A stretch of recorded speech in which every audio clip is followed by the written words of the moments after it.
సొంత మదర్కే న్యాయం చేయనోడు 5 కోట్ల మందికి ప్రజలకు ఏం చేయగలుగుతాడు అనేది ప్రతి ఒక్కరు ఆలోచించాలా. ఓటేసేప్పుడు ఖచ్చితంగా ఒక్క నిమిషమన్నా ఆలోచిస్తారు కాబట్టి it is in safe hands, no issue. ఖచ్చితంగా తెలుగుదేశం పార్టీ కొన్ని డికేట్స్ పాలిస్తుంది, so there is no problem. అలాగే the most dynamic youth leader మా నారా లోకేష్ గారు, హైలీ ఎడ్యుకేటెడ్, 175 ఎమ్మెల్యేలు, 25 ఎంపీలు ఆ రాజ్యసభ ఎంపీలలో స్టాన్ఫర్డ్ నుంచి చదివిన వాళ్ళు ఎవరు లేరండి. So very highly educated, so he knows what to do, when to do everything. So perfect blend ఉంది మాకు, ఇట్లా సీనియరు ఇట్లా జూనియరు. వీ హ్యావ్ ఏ అంటే లాంగ్ టర్మ్ విజన్, ఒక ఆలోచన చేస్తే ఫ్యూచర్ ఆఫ్ తెలుగుదేశం పార్టీకి ఉంది అని చెప్పేదానికి ఒక క్లారిటీ ఉందన్నమాట మా పార్టీలో. అండ్ నచ్చినా నచ్చకపోయినా ఎవరికైనా ఫ్యూచర్ ఇస్ లోకేష్ గారు. అండ్ కాబోయే ముఖ్యమంత్రి కూడా మన లోకేష్ గారు ఫ్యూచర్లో. అలాగే మన రామ్మోహన్ నాయుడు గారు, the youngest cabinet minister in union government.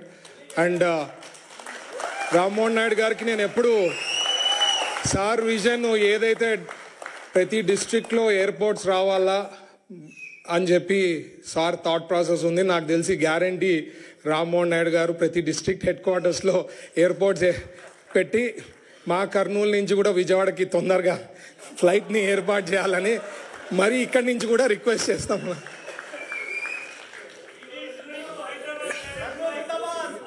Thank you. So sir ఎప్పుడు చెప్తుంటారండి, స్పీడ్ ఆఫ్ డూయింగ్ బిజినెస్ అని చెప్తుంటారు. ఇండస్ట్రీకి వచ్చేసరికి స్పీడ్ ఆఫ్ డూయింగ్ బిజినెస్ ఎందుకు చెప్తానంటే సార్ కూడా ఎప్పుడు చెప్తుంటారు, ఎందుకంటే అంతకుముందు 90sలో we had only one state CEO కానీ ఎవరన్నా అంటే మన ఆంధ్రప్రదేశ్, కంబైన్డ్ ఆంధ్రప్రదేశ్ గుర్తొచ్చేది. ఇప్పుడు వెరీ హైలీ కాంపిటేటివ్ అండ్ ఇండస్ట్రీస్లో కానీ business people are very very smart. మన స్టేట్కి వస్తారు, ఇక్కడ ఏమి ఇస్తారో సబ్సిడీస్ కనుక్కుంటారు, మరి వేరే స్టేట్ దగ్గర పోతారు, అక్కడ నెగోషియేట్ చేస్తారు, ఫైనల్గా ఎక్కడ హైయెస్ట్ వస్తే అక్కడ పోతారు. That's a standard. But difference ఏమనేది ఉండాలా అంటే speed of doing things, speed of doing business అనేది sir has got in. And this caption అనుకోండి, చేసే ఇంప్లిమెంటేషన్ అనుకోండి, టోటల్ ఇండియాలో నాకు తెలిసి ఏ స్టేట్ కూడా చేస్తా లేదు. And we are really implementing those things అండి. మాకు ఎవ్రీ మంత్ ఈ మధ్యనే స్టార్ట్ చేసాం, నా పోర్ట్ఫోలియో కింద కూడా ఆల్ ఇండస్ట్రియలిస్ట్ బిజినెస్ పీపుల్ ఏదైనా ఇష్యూస్ ఉంటే రామని చెప్పి full day we're spending time with them in approvals కానీ ఈ ప్రాసెస్ కానీ ఎక్కడైతే అక్కడ తొందరగా చేయాలని చెప్పి we're doing that to follow the caption of speed of doing business. So ఖచ్చితంగా we will do lot of things. ఏదైతే 5 ఏళ్లలో సాధించాలనుకునేది ఆల్రెడీ 7 monthsలో కొన్ని lakhs of crores investments commit అయినాయండి. లైక్ BPCL అనుకోండి, లేకపోతే రిలయన్స్ అనుకోండి, ఆర్ NTPC అనుకోండి. Lot of industries have already shown interest. There is lot of interest in industries. ఎందుకంటే ఆంధ్రప్రదేశ్కి రావాలా, ఎక్స్పాండ్ కావాలా. ఎందుకంటే ఇక్కడ ఆంధ్రప్రదేశ్లో చంద్రబాబు గారు CBN బ్రాండ్ ఎవరికి లేని ఏమంటే మన ఆంధ్రప్రదేశ్కి CBN బ్రాండ్ ఉంది. That is an additional advantage that we have అండి. సో ఖచ్చితంగా we will do good for Andhra Pradesh. మీరు కూడా ఎవరైనా ఇంట్రెస్ట్ ఉందంటే మా ఈడీపీకి కానీ మా పేషికి కానీ నాతో కానీ you can get in touch. Industries కానీ స్మాల్ బిజినెస్. నిన్న కూడా ఈరోజు కూడా చాలా మందిని కలిశాను. సార్ కూడా ఇంట్రడ్యూస్ చేస్తా. ఒకళ్ళది ఏదైతే హైడ్రోజన్ వేస్ట్, గ్రీన్ హైడ్రోజన్ దానికి క్లబ్ అవుతా ఉందన్నారు. So it's a very interesting topic. ఇప్పుడే వచ్చే ముందు అదే డిస్కషన్ అవుతా ఉండింది. సార్ కూడా ఇంట్రడ్యూస్ చేస్తాం. So all that I'm saying is it is in safe hands. Will do our best and will give our best అండి. And last but not the least, నేను ChatGPTలో ఎక్కువ I try to interact. It's AI, మీకు తెలుసు కదా. So దానికి ఒకసారి నేను క్వశ్చన్ వేసాను ChatGPTకి, చంద్రబాబు గారు కానీ పాలిటికల్గా రాకపోయింటే ఏమవుతుండ్రి అని. దానికి కారణం నేను ఎవ్రీడే మీకు చెప్పేవాడిని. ఫస్ట్ డేస్లో బిగినింగ్లో మీరంతా కూడా ఉద్యోగాలు చేస్తూ ఉంటే అప్పుడంతా కూడా పెద్ద ఉద్యోగాలు లేవు, మీరు గుర్తుపెట్టుకోవాలి.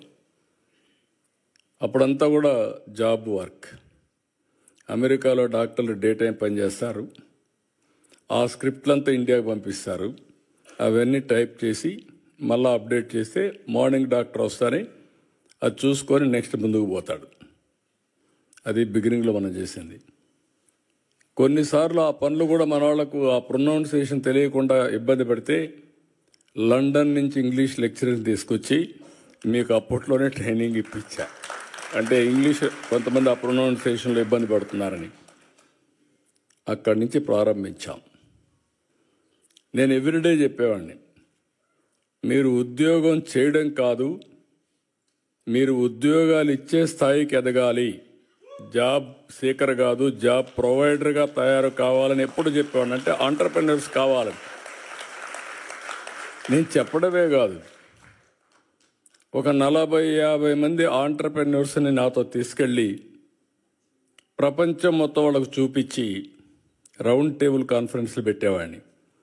ఆ దేశంలో ఉండే ఆంటర్‌ప్రెన్యూర్స్ని పిలిపించి వీళ్లకు వాళ్ళకు నెట్వర్క్ చేసి ఎంఓయూలు కానీ లేకపోతే అనేక విధాలుగా అనుసంధానం చేస్తే ఈరోజు నేను గర్వంగా చెప్పగలుగుతున్నా, సెకండ్ జనరేషన్ ఆంటర్‌ప్రెన్యూర్స్, దానికి చిరునామా తెలుగు రాష్ట్రాలంటే ఆ రోజు చేసిన ఫౌండేషనే.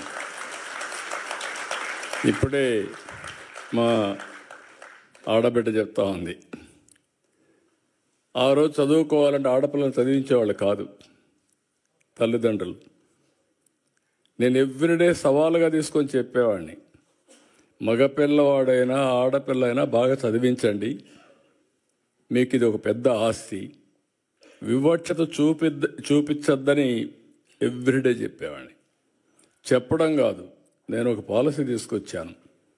కాలేజ్ సీట్లలో ఉద్యోగాల్లో 33% ఆడబిడ్డలకు రిజర్వేషన్లు పెట్టాను. మొత్తం అప్పుడు పెడితే చాలామంది నన్ను అడిగారు, 33% పెట్టారు, ఇప్పుడు వాళ్ళు 60% వస్తారు, మెరిట్లో కూడా కొన్ని వస్తాయి, మీకు 40 వస్తాయి మగవాళ్ళు అంటే బ్యాక్లాగ్ ఉందిలే, అదన్నీ ఫిలప్ కావాలి, ఆ తర్వాత చూద్దాం మీ కథ అని చెప్పి చేశాను. అదే మాదిరిగా రాత్రుల్లో కూడా ఆడబిడ్డలు పని చేయగలుగుతారని నిరూపించి ఐటీ దీనికి 24/7 కింద పెట్టి ప్రత్యేకంగా సెక్యూరిటీ కూడా పెట్టి మీకు పని చేయించాం. ఇప్పుడు ఏ ఐటీ కంపెనీకి పోయినా నేను అప్పుడప్పుడు కంపేర్ చేస్తూ ఉంటాను, మీలో కూడా ఉంటారు.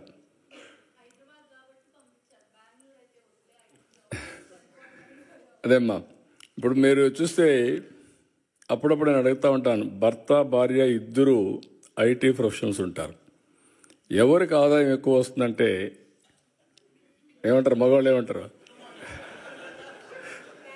Guess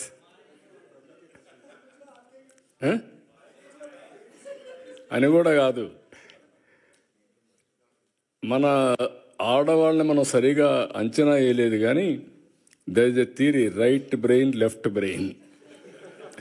Go and ask your ChatGPT. Ladies are more intelligent than men. It is established fact. మనం నమ్మినా నమ్మకపోయినా అది వాస్తవం.